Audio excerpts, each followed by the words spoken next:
fire alarm went off, and we had to evacuate temporarily. In the chaos, I forgot to put on underwear. Later, I decided to take a nap, and after waking up, I thought, it's only a 5-hour shift. I'll be fine without fixing my underwear situation. I headed to work with the existing wardrobe choice. Everything seemed normal at first. During happy hour, I slipped away to grab some water and briefly adjusted myself, only to discover a rather alarming sight. My pants had torn completely down the middle, and my private area was exposed. I had to improvise and told my coworkers that I was experiencing a wardrobe crisis. My roommate arrived with a fresh set of clothes and underwear, saving me from further embarrassment. For 45 minutes, I pretended to be oblivious to the draft my pants were providing. TLDR. I didn't wear underwear, my pants ripped at work, and my private area enjoyed a brief freedom. Edit. If anyone doesn't believe me, I can share a photo of the torn pants, the new ones, and receipts. AITA for telling my husband his friend is no longer welcome at our house? So, my husband has this friend, I'll call him Alex. Alex is one of those people that would bring a guitar to a house party and strum it non-stop. Alex is also one of those people who insists on stopping. Was I the asshole for setting boundaries with my husband's friend, Alex? My husband has a friend, Alex, who I've come to realize is more of a nuisance than a friend.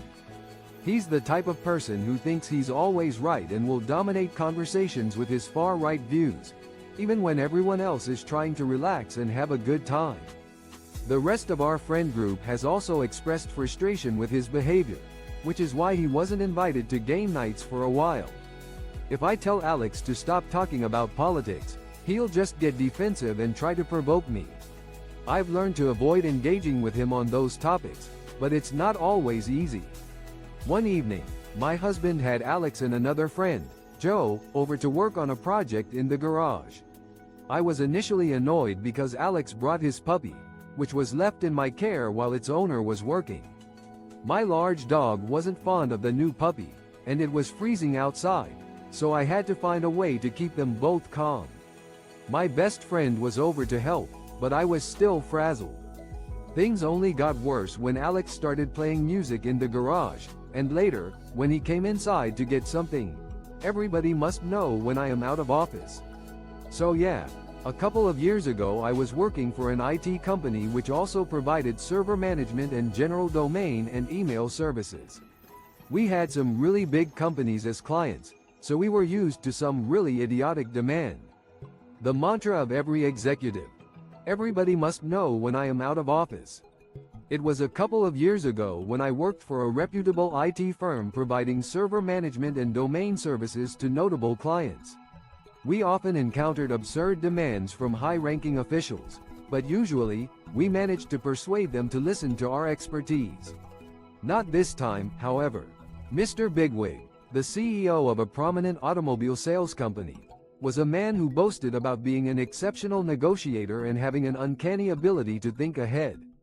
Unfortunately, his exceptionalism was accompanied by an appalling attitude towards his employees. And X200B. During one of his holidays, Mr. Bigwig set up an automatic out-of-office reply in his email account. However, when he returned, he grew furious upon discovering that his mail account only sent the reply once. This incident led him to call our support line, where he unleashed his wrath on our hierarchy until he reached me. I tried to explain the technical standard behind the limitation and its intended behavior, but Mr. Bigwig wouldn't budge.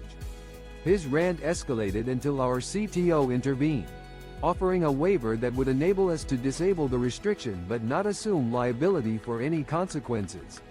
I was instructed to make the changes to Mr. Owners didn't want to give me what I deserved. Now they are about to lose a $3 million contract because I resigned. Edit. I apologize for the length of this, but I finally stuck it to my bosses and I couldn't be happier. I am a young project manager for an unlimited commercial. After years of dedication, I'm now reaping the rewards of my hard work. The owners who denied me a raise are on the verge of losing a lucrative contract. Edit. I apologize for the length of this, but I finally stood up for myself and I couldn't be happier. I embarked on my career as a young project manager with an unlimited commercial GC, armed with a strong work ethic and a willingness to learn. With no prior experience, I started from the ground up, literally, as I picked up a hammer for the first time 6 years ago. Through tireless effort, I rapidly progressed from a novice to a seasoned professional, driven by my passion for growth and self-improvement. In just 2 years, I gained invaluable knowledge in the construction industry, and my relentless pursuit of excellence paid off with a promotion to foreman. I was entrusted with overseeing a small project at a sprawling 12-building, 120-unit condo complex, where my professionalism, work ethic, and ability to deliver projects on time and under budget left a lasting impression on the board of directors. Our success in this small project paved the way for a major contract win, which propelled my career forward. 3 years have passed since then, and I've taken on multiple roles, from AITA, suing my neighbor after she sprayed weedicide on my lawn, caught my neighbor spraying weedicide on my lawn, in my fenced-in backyard, because she said she was sick of all the weeds, and thought she was doing me a solid. 1. I like dandelions, they are good for the bees. Am I the asshole for taking my neighbor to court over poisoning my lawn with weed killer? I recently witnessed my neighbor spraying weed killer on my lawn, claiming she was sick of all the weeds. She thought she was helping me, but I didn't appreciate her interference. 1. I enjoy having dandelions in my lawn as they attract bees and provide a natural look. 2. As a pet owner of rabbits, dogs, cats, and a tortoise, I allow them to roam freely in my yard. They eat the grass, and I'm concerned that weed killer poses a health risk to them. After she sprayed the weed killer, I immediately took my pets inside. Unfortunately, 2 of my rabbits died, and another is in critical condition. I'll never be able to let my pets outside again to graze on the grass due to the potential long-term effects of weed killer. I'm worried that the dogs and cats might also experience adverse reactions. I'm planning to sue her for damage to my property, veterinary bills, and emotional distress resulting from the loss of my rabbits. I'm also pursuing a case with the authorities for animal abuse or at least criminal damage. She's a Karen, and I believe she deserves the consequences of her actions. AITA for not inviting the neighborhood snitch or the WA board to our neighborhood barbecue. There's around 10 houses in my neighborhood of 120 that are not in the WA, mine included. We, or previous owners, were smart enough to not join the WA. As a result,